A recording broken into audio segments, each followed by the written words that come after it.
বিষ্ণু ইসলাম ওনার ইহুদি প্রতিবেশীর বাসায় যেতেন। এক ইহুদি কিশোর বিষ্ণু ইসলামের খেদমত করতে, ইহুদি ছেলে আমার নবীর খেদমত করতো, তারা ছিল নবীর প্রতিবেশী। তো অনেকদিন হয় ইহুদি ছেলেটা আসে না। বিশ্বনবী খোঁজ দিলেন ঘটনা কি, একটা ইহুদি ছেলে না আমার খেদমতে আসতো, ছেলেটা কই? খোঁজ নিয়ে জানলেন ছেলেটা অসুস্থ। বিষ্ণু ইসলাম ওই ইহুদির বাড়িতে চলে গেলেন ওই ছেলেটাকে দেখা করার জন্য, ভিজিট করার জন্য। সুবহানাল্লাহ পড়বেন না? গেলেন, যে দেখে ইহুদি ছেলেটা মুমূর্ষ, যান যায় ভাব, বিছানায় পড়ে আছে, তার বাবা দাঁড়ানো। বিশ্বনবী তার মাথার পাশে বসলেন, মাথায় হাত বুলিয়ে দিলেন, আর ছেলেটাকে বললেন আসলিম, হে ইহুদি ছেলে আসলিম, ইসলাম ধর্ম গ্রহণ করো। তো ছোট্ট ছেলে ভাবে আমরা ইহুদি, এখন ইসলাম ধর্ম গ্রহণ করলে আব্বা যদি বকা দেয়, ফানাযারা ইলা ওয়াজহি আবি, ছেলেটা তার বাবার চেহারার দিকে তাকালো, দেখি আব্বা কি কয়। আব্বা যদি বলে তাইলে ইসলাম ধর্ম গ্রহণ করবো। ইহুদি ছেলেটা তার বাবার দিকে যখন তাকালো, ওর বাবা বলে আতিয়া আবুল কাসিম, আবুল কাসিম যা বলে তাই করো। আবুল কাসেম হচ্ছে বিষ্ণু ইসলামের একটা কুনিয়াত, উপনাম।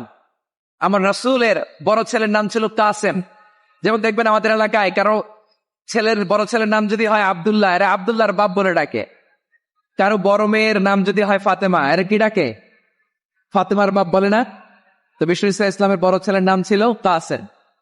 ইহুদি বাবা বলল আতিয়া আবুল কাসেম, আবুল কাসেম যা বলে তাই শোনো, মানে মোহাম্মদ যা বলে তাই শোনো।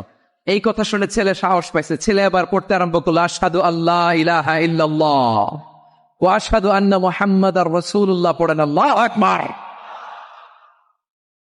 বিশ্বনবীর আহ্বান শুনে ওই আহ্বানে সাড়া দিয়ে ইহুদি ছেলে শাহাদা পড়ে মুসলমান হয়ে গেল। তার হৃদয়টার ঈমানের নূর দিয়ে আলোকিত করে দিল কে?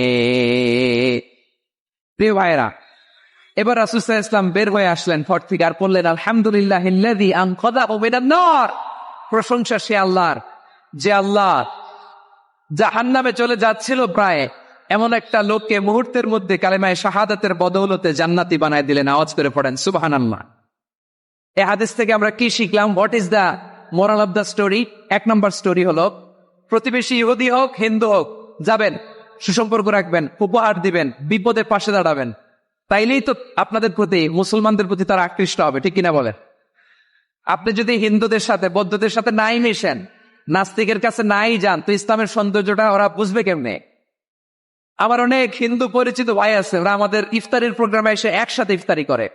অনেক মদখোর আমার সাথে বসে একসাথে ডিনার করে, হাফ প্যান্ট পরা, গলায় স্বর্ণের চেইন, হাতে স্বর্ণের ব্রেসলেট, আইসা আমার সাথে ডিনার করছে, আছে এরকম। গাঁজাখোর, আমি বলে আসো, ওয়েলকাম টু মাই ডিনার, আসো বসো। বসলেই তো আমি ওর ডিএনএ, চিন্তার ডিএনএ চেঞ্জ করে দেওয়ার সুযোগ পাবো, চিল্লায় বলো ঠিক কি না? আসতে হবে আমার কাছে, আওয়ার ডোর ইজ ওপেন।